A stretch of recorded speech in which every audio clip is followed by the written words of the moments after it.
Be grateful to Almighty সুবহানাহু ওয়া তাআলা। আমাদের সৃষ্টিকর্তার প্রতি অনেক বেশি কৃতজ্ঞ হইতে হবে। আমরা যদি মুসলমান হই, আমাদের আল্লাহর প্রতি অনেক বেশি কৃতজ্ঞ হইতে হবে। আল্লাহর কাছে আমাদেরকে বলতে হবে, 5 ওয়াক্ত নামাজ আমাদের কাছে বলতে হবে, এবং যদি পারি মাঝে মধ্যে একটু নফল ইবাদত করা, শেষ সাথে কিয়ামুল লাইল করা, তাহাজ্জুদ নামাজে গিয়ে আল্লাহর কাছে বলা। আল্লাহ তাআলা কোরআনের মধ্যে বলেছেন, ইয়া আইয়ুহাল্লাযীনা আমানু ইসতাঈনু বিস-সাবরি ওয়াস-সালাত ইন্নাল্লাহা মা'আস-সাবিরিন। আল্লাহ তাআলা বলছেন, হে বিশ্বাসীরা, তোমরা সালাত এবং সবরের মাধ্যমে আমার কাছে সাহায্য প্রার্থনা করো, নিশ্চয়ই আল্লাহ তাআলা ধৈর্যশীলদের সাথেই আছেন। এবং সবসময় দোয়া এবং জিকিরের মধ্যে থাকা। আল্লাহর কাছে চাইলে আল্লাহ তাআলা এত বেশি দিবেন, আপনি চিন্তাও করতে পারবেন না। এর পাশাপাশি আমাদের গ্রেটফুল হইতে হবে আমাদের পিতা মাতার প্রতি। আমাদের আব্বা আম্মার মন থেকে দোয়া আসে এমন কাজ করতে হবে। আমাদের আব্বা আম্মা উফ বলে এই ধরনের কোনো কাজ করা যাবে না।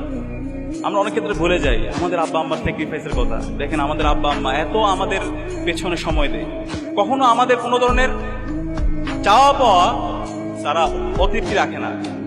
খেয়াল করবেন, আমাদের আব্বা আম্মার কলারগুলো ছিঁড়ে যায়, শার্টের কলার ছিঁড়ে যায়, জুতা ছিঁড়ে যায়, কিন্তু তাদের সেই শার্ট চেঞ্জ করে না, তাদের জুতা পরিবর্তন করে না, তাদের ডিভাইস পরিবর্তন করে না, কিন্তু আপনার আমার কোনো ধরনের অপূর্ণতা তারা রাখে না।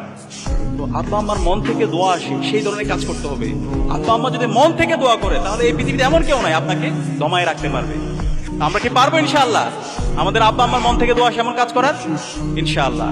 এবং এর পাশাপাশি আমাদের যারা পাড়া প্রতিবেশী আছে, আমাদের যারা আত্মীয় স্বজন আছে, তাদের মন থেকে দোয়া আসে এমন কাজ করতে হবে, তাদের প্রতি অনেক কৃতজ্ঞ হইতে হবে। আমাদের বন্ধু বান্ধব যদি কেউ একটু অসুস্থ হয়, তাদের একটু খোঁজখবর নিতে হবে। এই ধরনের ছোট ছোট কাজ, সেটা আপনাকে অনেক উঁচুতে নিয়ে যাবে, আল্লাহ তাআলা অনেক মর্যাদা আসীন করবে। এর পাশাপাশি আমাদের কি হতে হবে? Consistent, B consistent.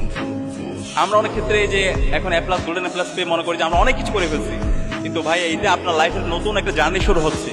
আলহামদুলিল্লাহ, একটা সফল হয়েছেন, আরো অনেকগুলো স্টেজ আছে। সেই স্টেজগুলোকে সফল হওয়ার জন্য আপনাদের জীবনের এই কনসিস্টেন্সি থাকতে হবে, পড়াশোনার একটা রুটিন থাকতে হবে। এবং সেই জায়গায় আমি আপনাদেরকে অনুরোধ করব, এটা আমি সব জায়গায় বলি, ইসলামী ছাত্র শিবিরের অসাধারণ একটা আমরা রিপোর্ট সিস্টেম ডেভেলপ করেছি। ইসলামী ছাত্র শিবিরের রিপোর্টটা দেখছেন কে? একটু হাত তুলুন তো এখানে। আমাদের আপুদের জন্য আছে এবং ভাইদের জন্য তো নিশ্চয়ই আছে। এই রিপোর্ট সিস্টেমটা যদি আপনি রাখতে পারেন, আপনার সেলফ ডেভেলপমেন্ট ইন্ডেক্সটা ক্রমাগত ঊর্ধ্বমুখী হবে। আমাদের এই রিপোর্টটা 24 ঘন্টার হিসাব আপনি ওখানে রাখতে পারবেন। আপনার রেগুলার কোরআন পড়তে হবে, আপনারা যারা মুসলমান আছে হাদিস পড়তে হবে, যদি অন্য ধর্মাবলম্বী হন আপনার ধর্মের যেই রীতিনীতি আছে সেটা আপনাকে পড়তে হবে। এর পাশাপাশি আপনাকে রেগুলার পড়াশোনা করতে হবে, আপনাকে আমরা যারা মুসলমান আছে 5 ওয়াক্ত নামাজ পড়া, এর পাশাপাশি হচ্ছে কিছু সামাজিক কাজ করা, পত্রপত্রিকা পড়া, শরীরচর্চা করা, এবং সবার শেষে আত্মসমালোচনা। আপনি সারাদিন একটু চিন্তা করা, আমার যে কাজ, সেই কাজগুলো আমি